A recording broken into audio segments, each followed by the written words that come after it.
This week, no fewer than 4 billionaires have said some very nice things about Britain, and actually some very interesting things too. So let's see what they've been talking about. Welcome to the Week in Business with me, Christian May. BlackRock CEO Larry Fink, Virgin Supremo Sir Richard Branson, businessman John Caudwell, and JP Morgan top dog Jamie Dimon, quite the quartet, have all made some fascinating interventions this week. Let's start with BlackRock, the world's largest investor, running more than $11 trillion on behalf of pension funds, private clients and sovereign wealth funds. CEO Larry Fink told The Times that they're bullish on Britain, believing UK assets to be undervalued. Fink was explicit, saying he has more faith in the UK economy now than he did a year ago.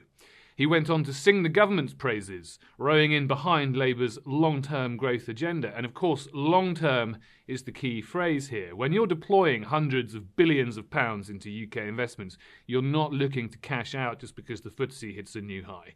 BlackRock plays the long game. We're talking about major infrastructure investment and multi-decade timeframes.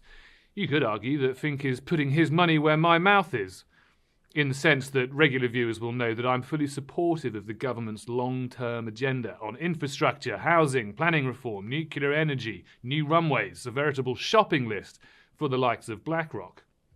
The concerns about employment rights reform or national insurance contributions do not bother the likes of BlackRock any more than daily market movements do, or any more than a fly would bother an elephant. These kinds of investors look above the fray to place long-term bets, and it's encouraging that the UK is seen as a safe haven for long-term capital. Larry Fink's view was echoed by one of the world's top bankers, Jamie Dimon, who told the FT yesterday that he fully supports Rachel Reeves' pro-growth agenda, based on the government's commitments to open markets in the face of Trump's tariffs and the ambition to boost UK infrastructure spending while reviewing regulatory burdens. Dimon still puts the odds of the US economy tumbling into recession at 50-50. So again, it's encouraging that he views the UK as a solid bet. Now let's turn to our third billionaire, John Caudwell, who also has strong views on the state of the United States, and he uses his City AM column today to suggest that the UK could benefit from a flood of US talent leaving the country.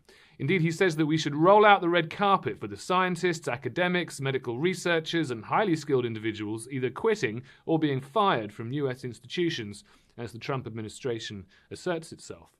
Caudwell cites research showing a remarkable mass migration of minds and money out of the US and towards Europe. His message to those wishing to escape the MAGA mindset is that the UK offers a leading research ecosystem fueled by some of the world's best universities, in addition to one of the only trillion-dollar tech sectors outside of the US. And he's echoing the point made by another of our columnists, Lewis Liu, the AI founder and US citizen with a soft spot for Britain.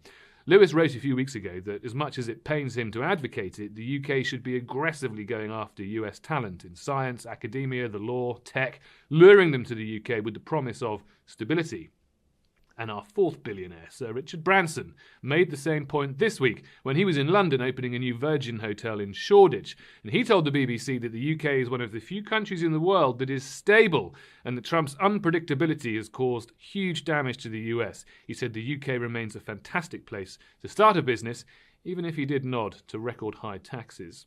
He's right, of course, that the UK is a fantastic place to start and grow a business, which is why I've spent so much time ranting on this show about the poor short-term decisions the government has made, decisions which do make it harder and more expensive to hire people and grow, policies that make life harder for us mere mortals, even if they don't trouble the billionaires.